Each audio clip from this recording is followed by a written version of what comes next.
चिंता संतानहंतारो यत्पादां भुजरेणव स्वीयानां निजाचार्यान् प्रणमामि मुहुर्मुहुः यदनुग्रहतो जन्तु सर्वदुःखादिगो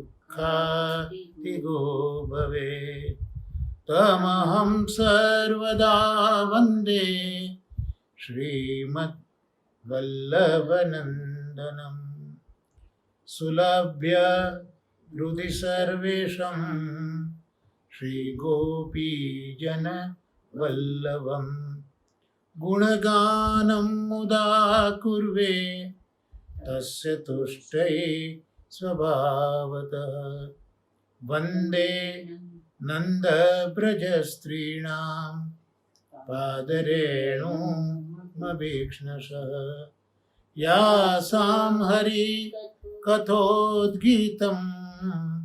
पुनाति ભુવનત્રયમ. આજે શુક્રવારનો દિવસ, સર્વ વૈષ્ણવને વધાઈ આજના દિવસને. આપણા સત્સંગમાં આજે શ્રી ભાગવતાર્થ પ્રકરણ અને પંચતત્વ પૈકી શ્રીનાથજીના જીવન ચરિત્રનું અવગાન કરવાનું છે. તો સૌપ્રથમ શ્રી ભાગવતાર્થ પ્રકરણ એનો અધ્યયન આપણે કરીએ. પ્રથમ સ્કંદમાં પ્રથમ અધ્યાયમાં શૌનકાદી ઋષિઓ જે સહસ્રસમ યજ્ઞ કરી રહ્યા છે, પ્રભુનું પ્રાગટ્ય થશે એવો અમને ખ્યાલ છે. બ્રહ્માજીએ આ સહસ્રસમ યજ્ઞ કર્યો હતો, એમાં પ્રભુનું પ્રાગટ્ય થયું હતું. એટલે પ્રભુના પ્રાગટ્યના મનોરથથી શૌનકાદી 88,000 ઋષિઓ એમણે આ સહસ્રસમ યાગનું આયોજન કર્યું છે. પ્રભુ કૃપાથી ત્યાં સૂતજી પધારે છે અને સૂતજીને આ શૌનકાદી ઋષિઓ 6 પ્રશ્ન પૂછે છે, જે પ્રથમ સ્કંદના પ્રથમ અધ્યાયમાં છે અને એટલે પ્રશ્નાધ્યાય તરીકે ઓળખાય છે. તો પહેલો પ્રશ્ન હતો કે એકાંતત શ્રેય એટલે શું? આત્માનું કલ્યાણ દરેક જીવ માટે જુદું જુદું હોઈ શકે, પણ એવું શ્રેય જે બધા માટે એક સમાન હોય તે તમે અમને કહો. તો આ પ્રથમ પ્રશ્નનો જવાબ સૂતજી પ્રથમ સ્કંદના બીજા અધ્યાયમાં 6 થી 10મા શ્લોક સુધી, એટલે કે 5 શ્લોકમાં આપે છે. શ્રી આચાર્ય ચરણો ભાગવતાર્થ પ્રકરણમાં એનું કારણ સમજાવે છે કે શ્રેય હંમેશા ધર્મના આચરણથી થાય. આ ધર્મ અથવા તો કર્મ જે યજ્ઞાત્મક છે, ઘણા યજ્ઞો તો છે, પણ શ્રી મહાપ્રભુજીના મતે 5 યજ્ઞો અભિપ્રેત છે. એ જે 5 યજ્ઞો છે એ 5 યજ્ઞોના સૂચક આ 5 શ્લોકો છે. એટલે જે પ્રથમ પ્રશ્ન પૂછ્યો છે એ પ્રથમ પ્રશ્નમાં 5 યજ્ઞો જે છે એના અનુસંધાનથી 5 શ્લોકોમાં જવાબ આપ્યો છે. એ જવાબ જે પ્રથમ અધ્યાયમાં પૂછ્યો એનો જવાબ સૂતજીએ પ્રથમ સ્કંદના બીજા અધ્યાયમાં 6 થી 10 શ્લોકમાં આપ્યો. હવે બીજો પ્રશ્ન પૂછ્યો કે શાસ્ત્રો તો ઘણા છે, દરેકમાં અલગ અલગ વસ્તુઓ કઈ છે અને સમય પણ એટલો ઓછો છે, એક શાસ્ત્ર પૂરું વંચાતું નથી, તો બધા શાસ્ત્રોનો અધ્યયન કઈ રીતે થવાનું હતું? એટલે કૃપા કરીને અમને સાર કહો. જો ભાગવતનું મહાત્મ્ય જોઈએ પદ્મપુરાણ અંતર્ગત, ત્યાં પણ પ્રશ્ન કથા સાર કહો એવો પૂછાયો છે, અને અહીંયા અમને સર્વશાસ્ત્રનો સાર કહો તે પ્રશ્ન પૂછી રહ્યા છે. તો પ્રથમ પ્રશ્ન આચાર્ય ચરણો સમજાવે છે કે ધર્મ સંબંધી હતો.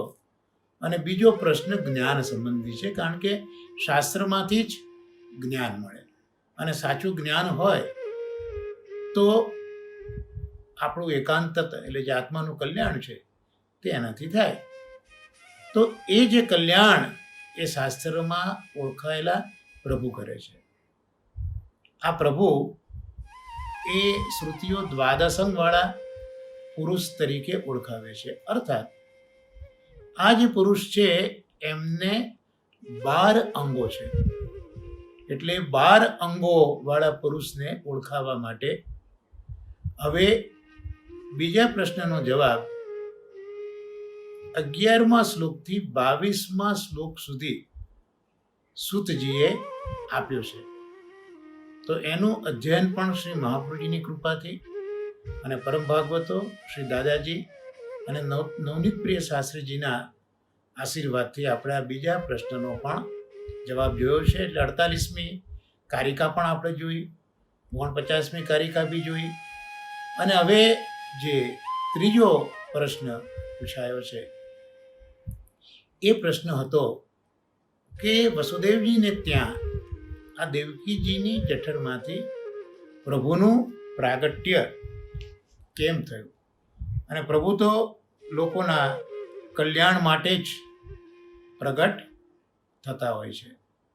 તો આનો જે જવાબ છે એ હવે 23મા શ્લોકથી 29મો શ્લોક, એટલે 7 શ્લોકમાં, પ્રથમ સ્કંદના બીજા અધ્યાયમાં 23મા શ્લોકથી કે 29મા શ્લોક એમ 7 શ્લોકમાં આનો જવાબ સૂતજીએ આપવાની શરૂઆત કરી છે. જે પૈકી આપણે 23, 24, 25 અને 26 આ 6 શ્લોકોનું અવગાહન ક્રમશઃ આપણા શુક્રવારના સત્સંગમાં જોયું છે. તો હવે આજે પ્રથમ સ્કંદનો બીજો અધ્યાય અને 27મો શ્લોક, એટલે આપની પાસે આ પુસ્તક બિરાજે છે, તો 91મા પેજ ઉપર આપણે જોઈએ તો ત્યાં પ્રથમ સ્કંદના બીજા અધ્યાયનો 27મો શ્લોક આ પ્રમાણે છે. રજતમ પ્રકૃતયઃ સમશીલા ભજન્તિ વૈ પિતૃભૂત પ્રજેશાદિન શ્રિયૈશ્ચર્ય પ્રજેપ્સવઃ. કેટલાક લોકોની પ્રકૃતિ સ્વભાવ રજોગુણી છે અથવા તો તમોગુણી હોય છે. રજ તમઃ પ્રકૃતય. તો કેટલાકનો સ્વભાવ રજોગુણી છે તો કેટલાકનો સ્વભાવ તમોગુણી છે. એમનો સ્વભાવ આગળના શ્લોકમાં કહેલા ભૂત આદિને મળતો હોય છે. એ લોકોને ધન, ઐશ્વર્ય, સંતાન વગેરેની કામનાઓ હોય છે. આવા લોકો આથી ભૂત, પિતર અને પ્રજાપતિઓની ઉપાસના કરતા હોય છે. આગળ આપણે જોયું હતું કે ઠાકોરજી છે એ સત્વ ગુણાત્મક છે. 3 ગુણો છે. ઠાકોરજી તો નિર્ગુણ છે, પણ આ સૃષ્ટિના સંચાલન માટે રજોગુણના અધિષ્ઠાતા બ્રહ્માજીને સર્જ્યા. આ સૃષ્ટિનું પાલન, પોષણ, રક્ષણ કરવા માટે વિષ્ણુને સર્જ્યા જે સત્વાત્મક છે, અને આ જગતનો લય કરવા માટે રુદ્રને રચ્યા, રુદ્રને બનાવ્યા જે તમોગુણના અધિષ્ઠાતા છે. પણ આગલા શ્લોકોમાં આપણે જોયું કે આમાં સર્વશ્રેષ્ઠ તો સત્વગુણ છે. એટલે જેને મોક્ષ જોઈએ છે, જે મુમુક્ષુ છે, એ મુમુક્ષુ લોકો, મોક્ષ ઈચ્છતા લોકો હંમેશા સત્વગુણના અધિષ્ઠાતા જે છે વિષ્ણુ એને જ ભજે છે. કારણ કે ઋષિયુગમાં પણ એ લોકો જોયું છે કે સત્વાત્મક વિષ્ણુનું જ એ લોકો યજન કર્યું હતું. એમને પણ કલ્યાણ જોઈતું હતું, તો એમને અભ્યાસ કર્યો અને સાધન શોધ્યું કે સત્વાત્મક વિષ્ણુ છે એના આરાધનથી મોક્ષ મળે છે. અને એ વસ્તુ આ કાળમાં પણ એટલી જ સત્ય છે. એટલે અત્યારના સમયમાં પણ વિષ્ણુનું આરાધન એટલું અસરકારક જ છે. એટલે આગલા શ્લોકોમાં આપણે જોયું કે તમો ગુણ કરતાં રજોગુણ શ્રેષ્ઠ છે અને રજોગુણ કરતાં સત્વગુણ શ્રેષ્ઠ છે. અને એ સમજાવવા માટે દ્રષ્ટાંત આપ્યું હતું લાકડી, ધુમાડો અને અગ્નિ. જમીનમાંથી લાકડી થઈ, એ લાકડીને આપણે સળગાવીએ તેમાંથી સૌ પહેલાં ધુમાડો નીકળે અને પછી અગ્નિ નીકળે. અને એ જ્યારે યજ્ઞાત્મક અગ્નિ બને ત્યારે તો કલ્યાણ આપનારો હોય છે. તો આ રીતે જેમ લાકડી કરતાં ધુમાડો મોટો અને ધુમાડા કરતાં પેલો અગ્નિ મોટો, તો લાકડી એ તમોગુણ છે, ધુમાડો એ રજોગુણ છે અને અગ્નિ એ સત્વગુણ છે. તો જો મોક્ષ જોઈતો હશે તો હંમેશા એ સત્વગુણવાળા વિષ્ણુ છે એનું આરાધન કરવાથી જ એ મોક્ષ મળે. જ્યારે બાકીના જે દેવતાઓ છે એ દેવતાઓ રજોગુણ અને તમોગુણવાળા છે, એટલે બધા ઘોર રૂપવાળા છે. તમોગુણવાળા ઘોર રૂપવાળા છે, રજસ જે બધા છે, તો એની ઉપાસના જેને સંસાર સાગર પાર કરવો છે એ બધા આ ઘોર રૂપવાળા અને રજસ રૂપવાળા જે દેવો છે, ભૈરવ કે ભૂતપતિ, એની ઉપાસના કરતા નથી. એ બધા તો સત્વગુણવાળા જે વિષ્ણુ ભગવાન છે અને એ વિષ્ણુ ભગવાનના જે અંશ છે, એમની કલાઓ છે, એના સ્વરૂપોનું જ ભજન કરે છે. આટલું આપણે જોયું છે. તો હવે આજના શ્લોકમાં પાછું જરા થોડુંક વિસ્તૃત વર્ણન કર્યું કે સત્વગુણ, રજોગુણ અને તમોગુણ એ 3 ગુણના અધિષ્ઠાતા દેવો તો આપણે જોયા, પણ પ્રભુએ જે જીવો બનાવ્યા છે એ જીવો પણ કેટલાક સત્વગુણી હોય છે, કેટલાક રજોગુણી હોય છે અને કેટલાક તમોગુણી હોય છે. તો જે સત્વ ગુણવાળા છે જીવો, જેને મોક્ષ જોઈએ છે, એ તો સત્વગુણ પ્રધાન વિષ્ણુનું જ આરાધન કરે છે. આ વસ્તુ આપણે ગયા શ્લોકમાં જોઈ. પણ હવે કેટલાક લોકો જે સત્વગુણવાળા નથી પણ રજોગુણવાળા છે, તમોગુણવાળા છે, તો એમનો સ્વભાવ કેવો છે? તો એમનો સ્વભાવ જે આપણા 26મો શ્લોક જોયો એમાં જે ઘોર રૂપવાળા તમોગુણી અને રજોગુણી જે બધા દેવતાઓ બતાવ્યા, એમના સ્વભાવને મળતો એમનો સ્વભાવ હોય છે. એટલે રજોગુણી ને તમોગુણી એમનો સ્વભાવ જે ભૂતાદિ છે, ભૈરવ વગેરે ભૂતપતિઓ, એમને મળતો હોય છે.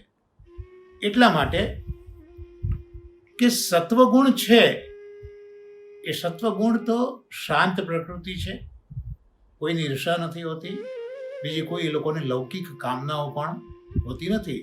પણ જે રજોગુણ છે એ રજોગુણ અને તમોગુણ એ આ લોકોને પ્રેરે છે. એ લોકોને ધન જોઈએ છે, ઐશ્વર્ય જોઈએ છે, સંતાન પણ જોઈએ છે, આવી બધી કામનાઓ જોઈએ છે. તો જે રજોગુણ જેનો વધારે છે એમને આ બધી ધન, ઐશ્વર્ય, સંતાન વગેરેની કામનાઓ છે. એટલે એ કામનાઓની પૂર્તતા કરવા માટે એ જે રજોગુણ હોય એ રજોગુણના જે દેવો છે એનું આરાધન કરે છે. અને એવા જ લોકો કેટલાક ભૂત, પિતર અને પ્રજાપતિઓ છે એની ઉપાસના કરે છે. તો આ બધા જે લોકો જેને ધન, ઐશ્વર્ય, સંતાન જોઈએ છે એ બધા રજોગુણી અને તમોગુણી જે દેવતાઓ છે એની ઉપાસના કરતા હોય છે, એવું અહીંયા સમજાવે છે. શ્રી મહાપ્રભુજીએ બાલબોધ ગ્રંથમાં ખૂબ સ્પષ્ટ આજ્ઞા કરી છે કે જો મોક્ષ જોઈતો હશે તો એ તો વિષ્ણુ જ આપશે. જ્યારે ભોગ છે એ શિવજી આપશે. બ્રહ્માજી તમારે જ્ઞાન જોઈતું હશે વેદોનું તો બ્રહ્માજી આપશે. પણ નક્કી એ કરવાનું છે કે આપણે મોક્ષ જોઈએ છે કે પછી ભોગ જોઈએ છે. એનું કારણ પણ મહાપ્રભુજીએ સમજાવ્યું હતું કે માલિકો જે વસ્તુનો ભોગ કરતો હોય એ વસ્તુ એના ચાકરને ન આપે. તો અહીંયા ભગવાન વિષ્ણુ જે સત્વગુણના અધિષ્ઠાતા છે એ ભોગ ભોગવતા હોય એટલે એ પોતાના સેવકોને ભોગ ન આપે પણ વૈરાગ્ય આપે, મોક્ષ આપે. જ્યારે ભગવાન શંકર છે એ પોતે વૈરાગ્યયુક્ત છે એટલે એ પેલા ભોગ નથી ભોગવતા એટલે પોતાના સેવકોને એ ભોગ આપે. પણ જે મોક્ષ છે એ મોક્ષ એ શંકર ભગવાન નહીં આપે. એટલે મહાપ્રભુજીએ બહુ સ્પષ્ટતાથી કહ્યું કે જો મોક્ષ જોઈતો હોય તો વિષ્ણુને જ ભજો અને આ બધો ભોગ જોઈતો હોય તો તમે શંકરને ભજો. બહુ સ્પષ્ટ વાત ત્યાં સમજાવી છે. એ જ વસ્તુ અહીંયા પણ આપણને જોવા મળે છે કે તમારે ધન ઐશ્વર્ય સંતાન વગેરેની લાલસા હોય તો એ તમને વિષ્ણુ નહીં આપે. જો કે બાલબોધ ગ્રંથમાં મહાપ્રભુજીએ આજ્ઞા કરી છે કે આ નિયમ હોવા છતાં પણ કેટલીક વખત વિષ્ણુ પણ પોતાના બહુ અનન્ય ભક્તને કોઈક વખત કૃપાથી ભોગ આપી પણ દે અને ભગવાન શંકર પણ પોતાના અનન્ય સેવકને કોઈક વખત મોક્ષ આપી પણ દે. પણ એ કોઈક વખત બને. બાકી તો મોક્ષ માટે તો વિષ્ણુ પાસે જ જવું પડે એમ શ્રી મહાપ્રભુજીની બહુ સ્પષ્ટ આજ્ઞા છે. તો જે લોકોને મોક્ષ નથી જોઈતો, ધન જોઈએ, ઐશ્વર્ય છે, સંતાન જે આ બધી કામનાઓ છે એ સ્વાભાવિક છે કે રજોગુણી અને તમોગુણી એટલે એમને સત્વગુણવાળા ભગવાન વિષ્ણુની ઉપાસના આવશે જ નહીં. એટલે પોતાના સ્વભાવવાળા જે છે ગુણોવાળા એવા દેવતા પાસે જશે. લૌકિકમાં પણ આપણે જોઈએ છે કે આપણો જે પ્રકારનો સ્વભાવ હોય તે પ્રકારની વ્યક્તિઓ સાથે આપણને મળવું અને ટ્યુનિંગ કરવું વધારે ફાવતું હોય છે. અહીંયા પણ ધન ઐશ્વર્ય સંતાન વગેરેની કામનાઓ હોય ત્યારે ભૂત પિતર વગેરે જે પ્રજાપતિઓ છે એ રજસ તમસ પ્રધાન દેવોને લોકો ભજતા હોય છે. એવું અહીંયા 27મા શ્લોકમાં કહ્યું. હવે 28મો શ્લોક જોઈએ. પહેલો સ્કંદ બીજો અધ્યાય 28મો શ્લોક 92ના પેજ ઉપર છે આપણા પુસ્તકમાં. એ શ્લોક આ પ્રમાણે છે: વાસુદેવ પરાવેદા વાસુદેવ પરામખા વાસુદેવ પરાયોગા વાસુદેવ પરાક્રિયા. અહીંયા વેદો, એનો અર્થ વેદો એ વાસુદેવ પરાયણ છે. વાસુદેવ પરાયણ અર્થાત વેદોનું જે તાત્પર્ય છે એ તાત્પર્ય શ્રી કૃષ્ણમાં જ છે. યજ્ઞો છે, મખ એટલે યજ્ઞ, તો જે મખ છે યજ્ઞો છે એ પણ વાસુદેવ પરાયણ છે. અર્થાત યજ્ઞોનો ઉદ્દેશ પણ શ્રી કૃષ્ણ જ છે. ત્યાર પછી યોગ, તો યોગ પણ વાસુદેવ પરાયણ છે. અર્થાત યોગ પણ શ્રી કૃષ્ણ માટે જ કરવામાં આવે છે. અને વાસુદેવ પરા ક્રિયા, તો ક્રિયાઓ છે એ પણ વાસુદેવ પરાયણ છે. અર્થાત જેટલા કર્મો કરીએ એ બધા કર્મોની અંતે જો સમાપ્તિ હોય તો એ શ્રી કૃષ્ણમાં જ છે. આવું અહીંયા કહ્યું. તો જે જુદી જુદી ઉપાસનાના પ્રકારો છે એમાં કોક હોય એ વેદનું અધ્યયન કરતો હોય, કોક યજ્ઞ કરતો હોય, કોક યોગ કરતો હોય, કોક અન્ય ક્રિયાઓ કરતો હોય, કર્મ કરતો હોય, તો પોતાના ઉત્કર્ષ માટે આટલું બધું જુદું જુદું વિધાઓ અહીંયા બતાવી. ત્યાં હવે સમજાવે છે સૂતજી કે જે વેદો છે એ વેદો પણ છેવટે એના તાત્પર્યમાં શ્રી કૃષ્ણને જ બતાવે છે. જેમ શ્રીમદ ભગવદ્ ગીતામાં શ્રી કૃષ્ણની આજ્ઞા છે કે સર્વૈસ વેદા રમેવ વેદ્ય, બધા વેદો મારી જ ઓળખ કરાવે છે. તો વેદો પણ આ વાસુદેવ પરાયણ છે. એ રીતે યજ્ઞ કરો તો યજ્ઞ પણ વાસુદેવ પરાયણ છે, કારણ કે જે વેદ છે એ વેદના બે વિભાગ છે. એમાં પહેલો જે વિભાગ છે એ યજ્ઞાત્મક હરિનું વર્ણન કરે છે. જે આપણે શરૂઆતના પ્રશ્નમાં જોયું કે 5 પ્રકારના યજ્ઞો, તો એ જે વેદનો પૂર્વ ભાગ છે એ યજ્ઞાત્મક હરિનું નિરૂપણ કરે છે, એવું મહાપ્રભુજી પોતે સમજાવે છે. તો અહીંયા જે યજ્ઞ છે એ પણ કોને ઉદ્દેશીને છે? શ્રી કૃષ્ણ માટે જ છે. એવી રીતે યોગ આપણે કરીએ, અષ્ટાંગ યોગ કરીએ, તો યોગમાં પણ છેવટે તો કૃષ્ણ સાથેનો જ એમાં સંબંધ કૃષ્ણ માટે જ યોગ છે. અને જે પણ ક્રિયાઓ કરીએ, કર્મ ઇત્યાદિ આપણે કરતા હોઈએ, એ પણ વાસુદેવ પરાયણ છે. એટલે બધા જ કર્મો છેવટે તો કૃષ્ણમાં જ મળે છે.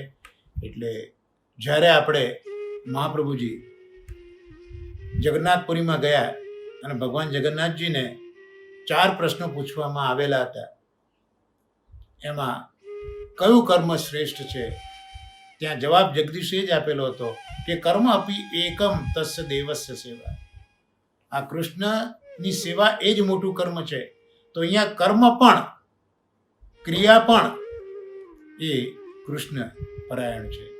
અને વેદમાં જેમ આપણે કહ્યું કે યજ્ઞાત્મક ભગવાન છે, તો યજ્ઞ ક્રિયા છે, તો એ જ યજ્ઞાત્મક ભગવાન ક્રિયાત્મક છે.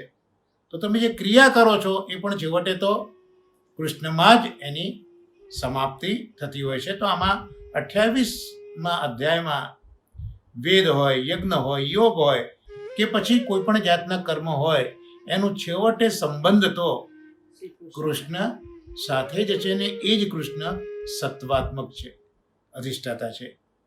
ત્યાર પછી કહ્યું વાસુદેવ પરમ જ્ઞાનમ, વાસુદેવ પરમ તપ, વાસુદેવ પરો ધર્મો, વાસુદેવ પરાગતિ. પહેલો સ્કંદ, બીજો અધ્યાય 29મો શ્લોક. તો વેદ, યજ્ઞ, યોગ અને ક્રિયા તો વાસુદેવ પરાયણ છે, પણ સાથે સાથે જ્ઞાન પણ વાસુદેવ પરાયણ છે. જે આપણે હમણાં વેદની વાત કરી એનો પૂર્વ ભાગ જે યજ્ઞાત્મક હરિનું નિરૂપણ કરે છે, એમ એનો ઉત્તર ભાગ એ બ્રહ્માત્મક પ્રભુનું નિરૂપણ કરે છે. એટલે ઉત્તર ભાગ એ જ્ઞાનાત્મક હરિનો જ એક ઓળખ છે. અને પૂર્વ ભાગ અને ઉત્તર ભાગ બંને જ્યારે ભેગા થાય ત્યારે સંપૂર્ણપણે હરિને આપણે જાણી શકીએ. એટલે પૂર્વ જે ભાગ છે વેદનો, ત્યાં કહ્યું કે અથા તો ધર્મ જિજ્ઞાસા, કારણ કે ત્યાં ધર્મની વાત છે, ક્રિયાની વાત છે. અને ઉત્તર વિભાગમાં કહ્યું અથ તો બ્રહ્મ જિજ્ઞાસા, ત્યાં તમારે બ્રહ્મની જિજ્ઞાસા છે. તો એ બંને વેદમાં મૂળ તો એ વિષ્ણુ જે છે એ વિષ્ણુનું યજ્ઞાત્મક સ્વરૂપ છે અને વિષ્ણુનું એક જ્ઞાનાત્મક બ્રહ્મ સ્વરૂપ છે. એટલે અહીંયા જે જ્ઞાન, એ જ્ઞાન જે ઉત્તર ભાગમાં વેદોના છે એ પણ છેવટે જ્ઞાન વાસુદેવ પરાયણ છે. એટલે એ જ્ઞાન પ્રભુને જ ઓળખાવે છે, એ જ્ઞાન પ્રભુનું જ છે. અને એ જ્ઞાનથી બ્રહ્મ સ્વરૂપ શ્રી કૃષ્ણની પ્રાપ્તિ થતી હોય છે. આ જે જ્ઞાન છે એ જ્ઞાન વાસુદેવ પરાયણ હોવાથી એ જ્ઞાન વાસુદેવની પ્રાપ્તિ આપણને કરાવી દે છે. અને ત્યાર પછી તપ કરીએ. બ્રહ્માજી પણ જ્યારે પ્રગટ થયા નાભી કમલમાંથી, આજુબાજુ જોયું જલ હતું, બીજું કાંઈ દેખાતું નહોતું. પ્રયત્ન કર્યો જોવાનો પણ કંઈ જ હતો નહીં. ત્યારે એમને શબ્દ સંભળાયો, તપ તપ તપ. અને બ્રહ્માજીએ એ તપ કર્યું છે. તો એ તપના લીધે જ એમને પછી પ્રભુના દર્શન થયા છે. અને પ્રભુએ પોતાની સમગ્ર સૃષ્ટિનું દર્શન પ્રભુએ કરાવ્યું છે અને પોતે દર્શન આપ્યા છે. તો આમ જે તપ છે, તપ એટલે ટૂંકમાં કાયાને કસવી, એનું નામ તપ. પણ એ કાયાને કસવાની પ્રભુની પ્રાપ્તિ માટે. તો એ તપ એ પણ વાસુદેવ પરાયણ છે. એટલે હંમેશા જે તપસ્યા કરીએ એ તપસ્યા શ્રી કૃષ્ણની પ્રસન્નતા માટે જ કરવામાં આવે છે. પુષ્ટિ માર્ગનું આ હાર્દ મહાપ્રભુજી મૂક્યું છે કે જે કંઈ પુષ્ટિ માર્ગની વિધાઓ છે એમાં પોતાના સ્વામીને સુખ કેમ થાય એનો જ એમાં માત્ર વિચારને વિચાર છે. સેવકના સુખનો વિચાર નથી, પણ સ્વામીના સુખનો વિચાર છે. એટલે તપ પણ, તપસ્યા પણ છેવટે તો કૃષ્ણની પ્રસન્નતા માટે જ કરવામાં આવે છે. માટે વાસુદેવ પરમ તપ, એમ અહીંયા શ્રી મહાપ્રભુજી સમજાવે છે. ત્યાર પછી વાસુદેવ પરો ધર્મ. તો ધર્મ છે એ ધર્મ પણ વાસુદેવ પરાયણ છે. એટલે જે કંઈ ધર્મનું અનુષ્ઠાન કરીએ એ બધું પણ કૃષ્ણના માટે જ કરવાનું. એટલે આપણા માર્ગમાં તો દરેક જે સેવા અને સત્સંગની વિધાઓ છે, કીર્તનની વિધાઓ છે, એમાં મુખ્યત્વે તો કૃષ્ણ જ છે. કારણ કે કૃષ્ણ એ ધર્મી સ્વરૂપ છે. એટલે ધર્મો છેવટે તો ધર્મી સાથે જ જોડાયેલા છે. એટલે ધર્મોનું અનુષ્ઠાન કરીએ આપણે, ઠાકોરજીને જગાવીએ કે ઠાકોરજીને પડાવીએ કે ઠાકોરજીને ભોગ ધરીએ, પણ છેવટે તો એ બધા ધર્મો કૃષ્ણ માટે જ છે. ત્યાર પછી વાસુદેવ પરાગતિ, એટલે જે આપણી ગતિ છે, એટલે આપણું જે ગંતવ્ય છે, જ્યાં જવાનું છે, એ પણ વાસુદેવ પરાયણ છે. એટલે બધી જ ગતિઓ છેવટે શ્રી કૃષ્ણમાં જ સમાઈ જાય છે. આચાર્ય ચરણો એટલે જ આજ્ઞા કરી, કૃષ્ણ એવ ગતિર મમ. કૃષ્ણાશ્રયમાં મહાપ્રભુજી એટલે જ આજ્ઞા કરે છે કે કૃષ્ણ એવ ગતિર મમ. કારણ કે અહીંયા જે વાત કરી, વેદની વાત કરી, યજ્ઞની વાત કરી, યોગની વાત કરી, ક્રિયાની વાત કરી, જ્ઞાનની વાત કરી, તપની વાત કરી, ધર્મની વાત કરી અને બીજી ગતિની વાત કરી, પણ છેવટે એનો સંબંધ તો કૃષ્ણ સાથે જ હોય. અને આ યુગની અંદર જ્યારે 6 સાધનો, કાલ, કર્મ, કર્તા, કર્મ, જે છે ક્રિયાઓ, મંત્ર, એ બધા જ્યારે શુદ્ધ નથી રહ્યા, ત્યારે માત્ર કૃષ્ણ એ જ આપણી ગતિ છે. ને મૂળભૂત આ બધું જ એ કૃષ્ણ પરાયણ છે. એટલે આપણે ત્યાં કહ્યું સ્તુતિમાં, રતિ વિઠ્ઠલેશે, મતિ વિઠ્ઠલેશે, ગતિ વિઠ્ઠલેશે. આપણા ભીષ્મદાદા પણ એ પોતાની રતિ, પોતાની મતિ એ પ્રભુની અંદર જોડી દેવા માંગે છે. ઇતિમતિ કલ્પિત વિતૃષ્ણા. તો એ દાદા પણ પોતાની મતિને સમર્પણ પ્રભુને કરે છે. એટલે રતિ, ગતિ અને મતિ એ વિઠ્ઠલેશ તરફ જ છે. એવી રીતે આ બધું જ કરીએ પણ કૃષ્ણ પરાયણ ના હોય તો નકામું છે. એટલે બીજા બધા જીવો જે કરતા હોય, અષ્ટસખાઓ તો કહે છે કે ઓર જીવન કી ઓર ન હૈ ગતિ, મેરી ગતિ તો તુમ હી અનન્ય. યમુનાજીને કહ્યું છે કે બીજા જીવને જે હોય તે, પણ મારી તો ગતિ એ હમણાંમાં આપ જ છો, અનન્ય છો. તો આ રીતે આજે આપણે જે 23મા શ્લોકથી 29મા શ્લોકમાં જે શા માટે પ્રભુ પ્રગટ થયા દેવકીજીના ઉદરમાં, તે જે 7 શ્લોકોમાં જવાબ છે તે અહીંયા આપ્યો છે. એટલે ભગવાન તો પોતાના ભક્તોના ઉદ્ધાર માટે જ અવતાર લેતા હોય છે, પણ ભગવાને અવતાર લીધો એનું કારણ આટલું જ અહીંયા આ શ્લોકોમાં 7 શ્લોકોમાં બતાવ્યું છે. તો હવે આપણે આ જે ત્રીજા પ્રશ્નનું અત્યાર સુધી જે અધ્યયન કર્યું છે તો એને આપણે હવે જો સમઅપ કરવું હોય તો આવી રીતના આપણે કરી શકીએ કે શૌનકાદી ઋષિઓએ સૂતજીને ત્રીજો પ્રશ્ન પૂછેલો હતો કે ભગવાન શ્રી કૃષ્ણ વસુદેવની ધર્મપત્ની દેવકીજીના ગર્ભથી શું કરવા અવતીર્ણ થયા છે? આ ત્રીજો પ્રશ્ન હતો. પ્રથમ અધ્યાયમાં પૂછાયેલા પ્રશ્નનો જવાબ બીજા અધ્યાયમાં 23માંથી 29મા શ્લોક સુધીમાં 7 શ્લોકોમાં સૂતજીએ આપ્યો છે. પ્રથમ સ્કંદના બીજા અધ્યાયમાં આ જવાબ એમને આપેલો છે. હવે આ જે 7 શ્લોકોનો વિચાર આપણે જે કર્યો તે આ પ્રકારે છે. આમાં જ્યાં થોડી પ્રિન્ટિંગ મિસ્ટેક રહી ગઈ છે ત્યાં મેં ત્રીજા અધ્યાયમાં લખ્યું છે, પણ ત્યાં બીજો અધ્યાય પ્લીઝ તમે સુધારી નાખજો કે આ જે ત્રીજો પ્રશ્ન છે એનો જવાબ બીજા અધ્યાયમાં, ભૂલમાં ત્રીજા અધ્યાયમાં ભૂલ રહી ગઈ, સુધારી દેજો.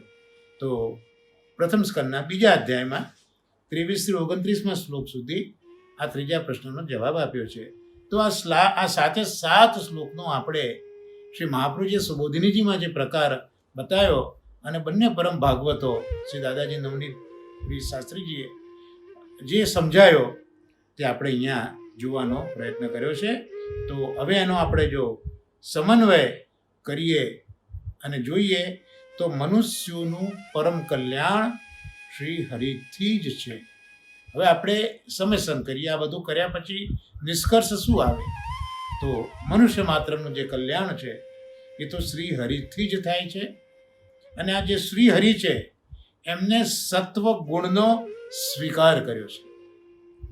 કલ્યાણ કરનારા અન્ય દેવો પણ હોઈ શકે હરિ સિવાય, પણ પરમ કલ્યાણ એ તો સત્વ ગુણથી જ થાય અને સત્વગુણી શ્રી હરિથી જ થાય.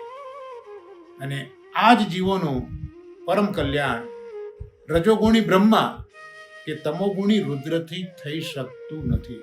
તો આ જે 7 શ્લોકો આપણે જોયા છે એનું આપણે નટસેલમાં અધ્યયન પાછું કર્યું, જેથી આપણે 7 શ્લોકોનો જે કહેવાનો ભાવ છે તે આપણને સ્પષ્ટ થાય. તો અહીંયા જે કહ્યું કે સત્વગુણવાળા હરિથી જ કલ્યાણ છે, રજોગુણીવાળા બ્રહ્મા અને તમોગુણીવાળા રુદ્રથી નથી. ત્યાં પાછું પેલું દ્રષ્ટાંત આપણે યાદ અહીંયા કરે છે કે આ દ્રષ્ટાંત દ્વારા સમજી હકીકત કેમ આવી રીતે. તો લાકડું એ પૃથ્વીનો વિકાર, એને પેટાવીએ તો પહેલાં ધુમાડો થયો, એ પછી અગ્નિ પ્રગટ્યો. અહીં લાકડાથી ધુમાડો શ્રેષ્ઠ છે અને ધુમાડાથી અગ્નિ શ્રેષ્ઠ છે. અને એમાંય પાછો અગ્નિ જ્યારે વેદોક્ત યાગમાં એ અગ્નિ પ્રગટ થતો હોય એ તો સદગતિને પ્રાપ્ત કરાવી દે છે. આથી અગ્નિ શ્રેષ્ઠ છે. તમોગુણને લાકડા સાથે સરખાયા, રજોગુણને ધુમાડા સાથે સરખાયો અને સત્વગુણને યજ્ઞના અગ્નિ સાથે સરખાવ્યો. આમ વિચારીએ તો તમોગુણથી રજોગુણ અને રજોગુણથી સત્વગુણ એ શ્રેષ્ઠ છે. અને સત્વગુણથી સત્વગુણ શ્રી હરિનું દર્શન થાય છે. એટલે આપણે પણ સત્વાત્મક બનવું જોઈએ. જેમ ભાગવતના પ્રથમ સ્કંદમાં સત્યમ પરમ ધીમહિ સત્યાત્મક પ્રભુને ઓળખાયા, પણ એ પ્રભુને મેળવવા હોય, એ પ્રભુને જાણવા હોય તો પહેલાં આપણે સત્યાત્મક બનવું પડે. એમ સત્વગુણવાળા શ્રી હરિનું દર્શન કરવું હોય તો આપણે પણ પહેલાં સત્વગુણવાળા થવું જોઈએ, સત્વગુણને પ્રાપ્ત કરવો જોઈએ. અને આ માટે પ્રમાણ પણ પ્રાપ્ત થયું કે ભાઈ સત્વગુણથી જ શ્રી હરિનું દર્શન થયું.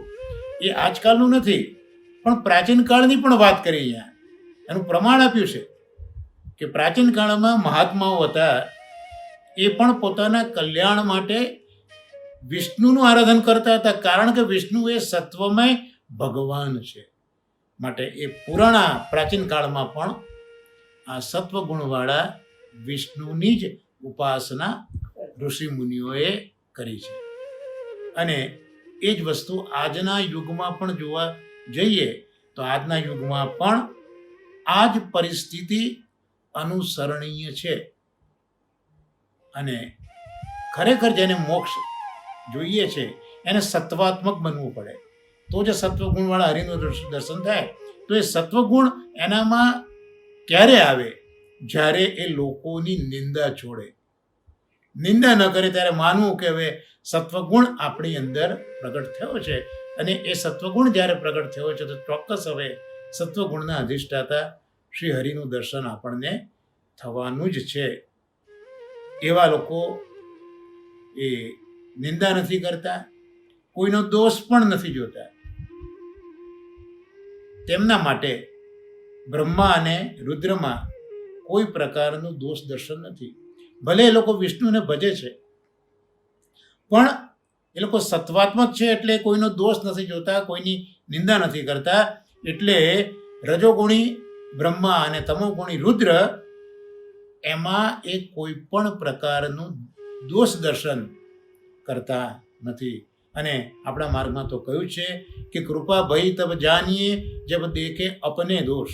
જ્યારે આપણે આપણામાં રહેલા દોષને જોવાની શરૂઆત કરીએ, અન્યના દોષો ન જોઈએ, ત્યારે અષ્ટસખા કહે છે કે તો એ માનજો કે હવે તમારા ઉપર કૃષ્ણની કૃપા થઈ છે.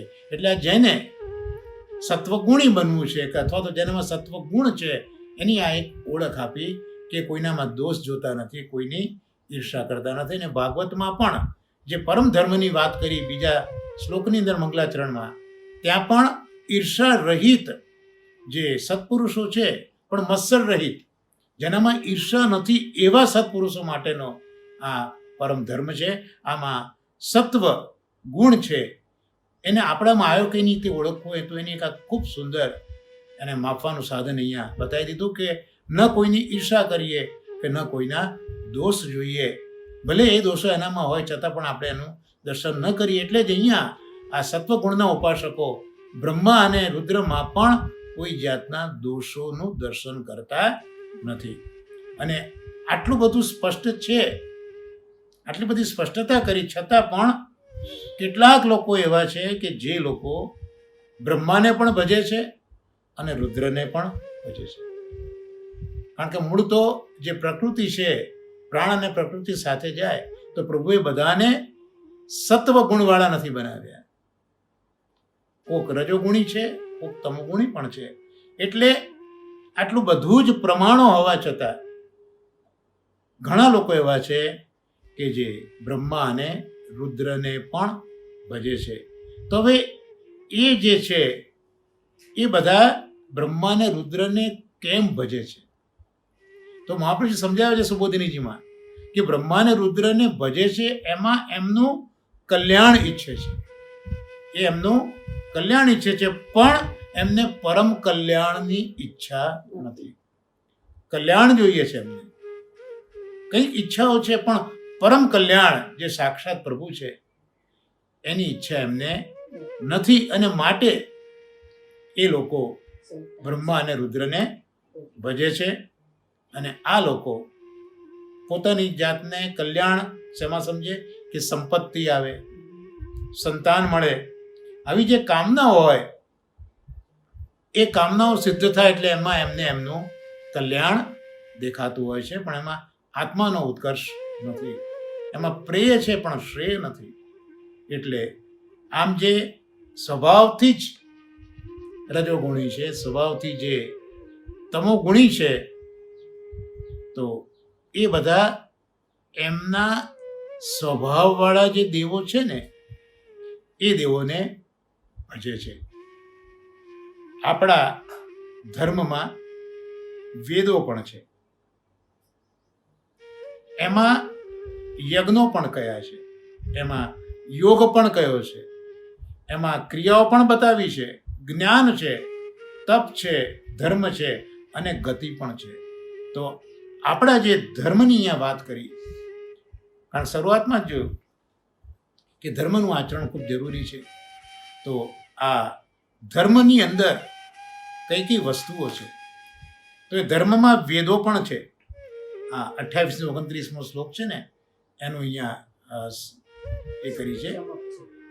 તો ધર્મની અંદર વેદો પણ આવે, ધર્મમાં યજ્ઞો પણ આવે, ધર્મમાં યોગ પણ આવે અને ધર્મમાં ક્રિયાઓ પણ આવે. એ જ ધર્મમાં જ્ઞાન પણ આવે, ત્યાં તપ પણ આવે, ધર્મ પણ આવે અને ગતિ પણ આવે. તો આમ વેદ, યજ્ઞ, યોગ, ક્રિયા, જ્ઞાન, તપ, ધર્મ અને ગતિ, તો આ 8 જે પ્રકારો છે ધર્મ સાથે સંકળાયેલા, પણ એમાં બધા જ આ 8 એ વાસુદેવ શ્રી કૃષ્ણને પરાયણ છે. અર્થાત ચાહે એ વેદ હોય, યજ્ઞ હોય, યોગ હોય, ક્રિયા હોય, તપ હોય, જ્ઞાન હોય, ધર્મ હોય કે ગતિ હોય, પણ એ છેવટે બધા જ કૃષ્ણને વફાદાર છે. એ બધા કૃષ્ણ માટે જ છે, કૃષ્ણને પરાયણ છે. એ બધાનું તાત્પર્ય છેવટે તો શ્રી કૃષ્ણ જ છે. તો આ બધા જ શ્રી કૃષ્ણ માટે છે. વેદોનું તાત્પર્ય હોય કે યજ્ઞનો ઉદ્દેશ હોય, યોગ હોય કે સર્વ કર્મોની પરિસમાપ્તિ હોય, જ્ઞાન હોય કે તપસ્યા હોય, ધર્મોનું અનુષ્ઠાન હોય કે બધી જ ગતિ હોય, પણ છેવટે તો એ શ્રી કૃષ્ણ માટે જ છે. રતિ વિઠ્ઠલેશે, ગતિ વિઠ્ઠલેશે, મતિર વિઠ્ઠલેશે. આમ પરમ કલ્યાણ કરનારા શ્રી કૃષ્ણ જ છે. છેવટે અહીંયા એ વસ્તુ નક્કી કરી છે. અંતે આજે 23 થી 29 શ્લોકો 7 છે, એનો સમન્વય છેવટે તો એ જ તાત્પર્ય ઉપર આવ્યો કે પરમ કલ્યાણ કરનાર તો શ્રી કૃષ્ણ છે. અન્ય દેવોનું તે સામર્થ્ય નથી. આથી લોકોને પરમ કલ્યાણની પ્રાપ્તિ કરાવવા જ શ્રી કૃષ્ણને પ્રગટ થવું પડ્યું. આજે પ્રશ્ન હતો ને કે દેવકીજીના ઉદરમાં કૃષ્ણ કેમ પ્રગટ્યા? કારણ કે દેવકીજી તો સ્ત્રી છે, પરતંત્ર છે, અને અત્યારના તો પાછા જેલમાં છે. તો આ બધી પરિસ્થિતિમાં ભગવાન કેમ પ્રગટ્યા? તો ત્યાં આગળ જોયું હતું કે ભગવાન તો જે પોતાના ભક્તો છે એને પરમ કલ્યાણની પ્રાપ્તિ કરવા માટે જ પ્રગટ થતા હોય છે. તો પણ કૃષ્ણ જે કેમ પ્રગટ્યા કલ્યાણની પ્રાપ્તિ માટે?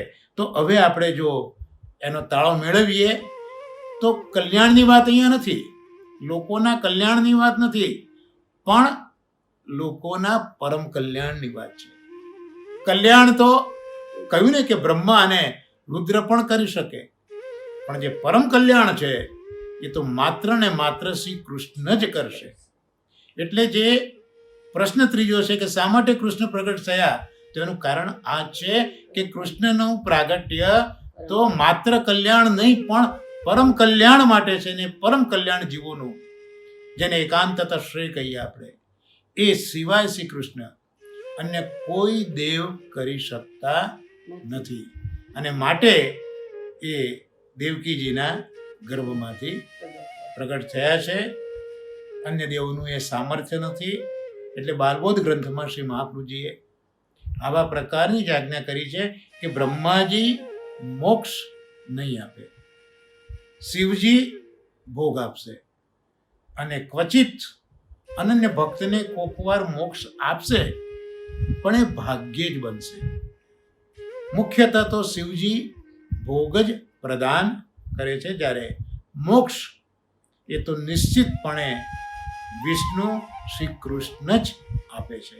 અને ન માત્ર અત્યારે પણ ઋષિ મુનિઓના યુગોમાં પણ કૃષ્ણે જ આ મોક્ષ આપ્યું છે, અને આધુનિક યુગમાં પણ કૃષ્ણ જ મોક્ષ આપી રહ્યા છે. આગળના બધા લેખો જોયા, એમાં ભગવાનના અવતારો કેમ થયા એનું કારણ આપણે હવે અહીંયા જાણી લીધું. એટલે બીજા અધ્યાયના 23 થી 29 શ્લોક સુધીમાં આ આખું વર્ણન છે. એટલે આ 7 શ્લોકનો જે વિચાર છે એ આગલા બધા જે આપણા આ શ્લોકો જોયા એની અંદર આપણે જોઈ લીધો છે. એટલે નિષ્કર્ષ ઉપર એ જ હવે આપણે આવીએ છીએ આટલા બધા જ અધ્યયન પછી કે ભગવાનના અવતારો ભક્તોનો ઉદ્ધાર કરવા માટે જ થતા હોય છે, અને ભક્તોનો ઉદ્ધાર એ જ પરમ કલ્યાણ છે. અને પરમ કલ્યાણ સત્વાત્મક શ્રી કૃષ્ણ એ જ કરી શકશે દેવ, બીજા કોઈ દેવો એ કરવા માટે સમર્થ નથી. તો આજના આપણા ભાગવતાર્થ પ્રકરણમાં જે ત્રીજો પ્રશ્ન હતો એનો જે જવાબ હતો 23 થી 29 શ્લોકમાં પહેલા સ્કંદના બીજા અધ્યાયમાં, એ અહીંયા આપણે સંપન્ન કરીએ. અને હવે આપણે આપણા શ્રીજી બાવાને યાદ કરી લઈએ. જે પ્રથમ તત્વ છે એમાં આપણે ગઈ વખતે જોયું હતું કે જે બીજું નવું મંદિર સિદ્ધ થયું છે એ પછી રામદાસજી પોતે નિત્યલીલામાં બિરાજે છે અને એની જગ્યાએ માધવાનંદ ગૌડીય એ મહાપ્રભુજી એમને બીજા મુખિયાજી તરીકે નિમે છે. તો એ વચ્ચેનો જે સમય છે એમાં આપણે એક પ્રસંગ શ્રીનાથજીનો જોવાનો રહી ગયો હતો, અને એ હતો ટોળના ગનામાં એ પધાર્યા તે. એ ટોળના ગનાનો પ્રસંગ આપણે ગયા સત્સંગની અંદર જોયેલો હતો.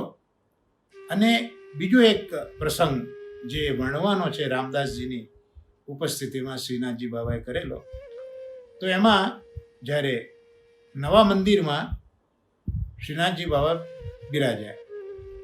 હવે એક દિવસ શ્રીનાથજી બાબાએ શ્રી મહાપ્રભુજીને આજ્ઞા કરી. આ પેલો પ્રસંગ છે કે એકવાર દામોદરદાસ અરસાનીજીના પર્યંકમાં મહાપ્રભુજી ઓળ્યા હતા અને ઠાકોરજી પર્વત ઉપરથી ધીરે ધીરે ઉતરે છે. ઝાંઝરનો ઝણકાર થાય છે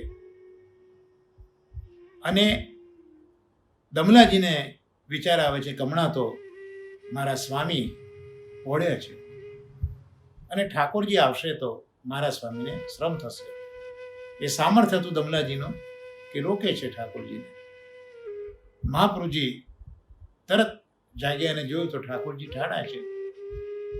દમલાજીને કહે છે પણ ખરા કંઈ યોગ્ય ન કર્યું, ને શ્રીનાથજી બાબા દમલાજીનો પક્ષ પણ કરે છે. પણ પછી જે બન્યું એમાં મહાપ્રભુજી બોલાવે છે શ્રીનાથજી બાબા પધારો, અને પોતાના પર્યંકમાં પધરાવે છે મહાપ્રભુજી. અને કપોલ ઉપર હાથ પસારતા કહે છે કે બાબા પણ અહીંયા પધારવું કેમ પડ્યું? એવું તો શું થયું કે આપે અહીંયા પધારવું પડ્યું? ત્યારે શ્રીનાથજી બાબા આજ્ઞા કરે છે મહાપ્રભુજીને કે મને છે ને વલ્લભ ગાયો ખૂબ વાલી છે. ગોવિંદા કો ગાયન में बसवो ही भावे, आगे गाय पाछे गाय ईत गाय उत गाय, गोविंदा को गायन में बसवो ही भावे.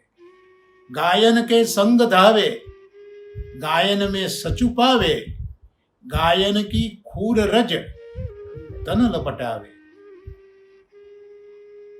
गायन सो व्रज छायो वैकुंठ विसरायो, गायन के हेत कर गिरी कर उठायो. तो प्रभुने तो गायो खूब गमे છે. ગાયન કી ખૂર રજ અંગ લપટાવે.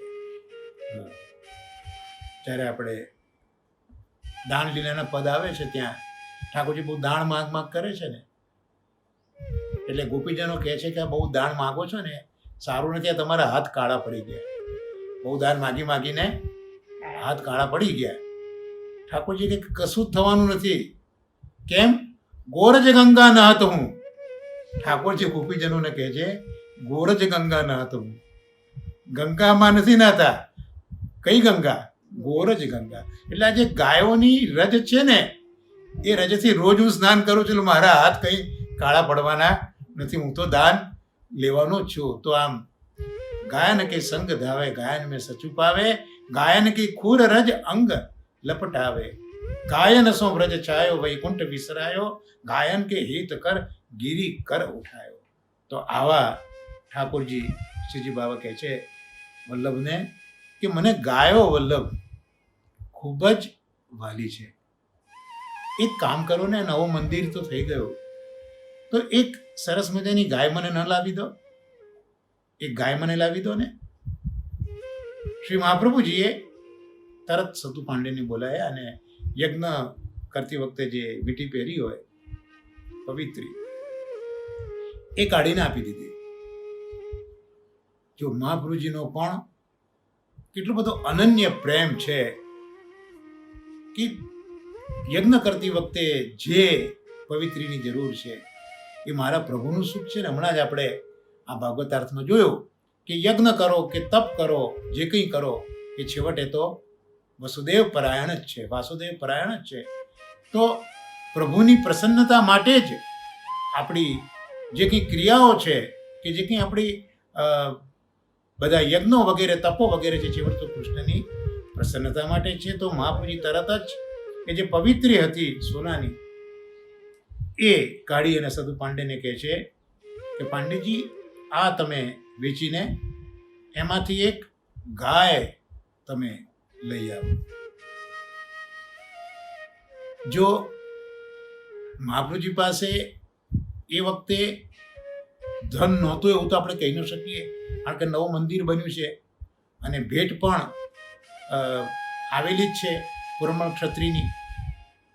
પણ અહીંયા મહાપ્રભુજી પોતાનું દ્રવ્ય વિનિયોગ કરાઈ રહ્યા છે, કારણ કે ઠાકોરજીએ મહાપ્રભુજીને આજ્ઞા કરી છે. એટલે સતુપાંડે કીધું કે મહારાજ આવું શું કરો છો? મારા ઘરમાં ઘણી ગાયો છે, જે કંઈ ગાયો છે બધી આપની જ છે ને, આ મહારાજની જ છે ને. હમણાં હું એક ગાય તમને લાવી દઉં. ત્યારે શ્રી આચાર્ય ચડો આચાર્ય ઉચિત શિક્ષા આપે છે, આજ્ઞા કરે છે કે તમારે લાવવી હોય તો પછી તમે ભલે સુખેથી લાવજો, પણ હમણાં તો શ્રીનાથજી બાબાએ મને આજ્ઞા કરી છે. તમે ભલે પછી જે કરવું હોય તે કરજો, પણ અત્યારના તો શ્રીનાથજી બાબાએ આજ્ઞા મને કરી છે. એટલે હમણાં તો આ મીઠી તમે વેચો અને મારા વતી આ એક ગાય તમે શ્રીજી બાબાને લાવી આપો. સદુ પાંડે એ મીઠી વેચે છે, ગાય લાવે છે અને એ ગાયને શ્રીનાથજીની સન્મુખમાં ખડી કરી દીધી. એ જોઈને ઠાકોરજીને ખૂબ જ પ્રસન્નતા થઈ ગઈ. દરેકે દરેક ક્રિયાઓ એ વાસુદેવ પરાયણ. તો આ ક્રિયાથી પણ શ્રીનાથજી બાબા ખૂબ પ્રસન્ન થઈ ગયા. બ્રજવાસીઓને આ વાતની ખબર પડી કે ભાઈ ઠાકોરજીને, શ્રીનાથજીને, દેવદમનને ગાયો ઘણી જ પ્રિય છે. અને પેલા કવિ કાંતે કહ્યું છે ને, ઘણું પ્યારું જે પ્યારા એ અતિ પ્યારું ગણી લેજે. કવિ કાંતે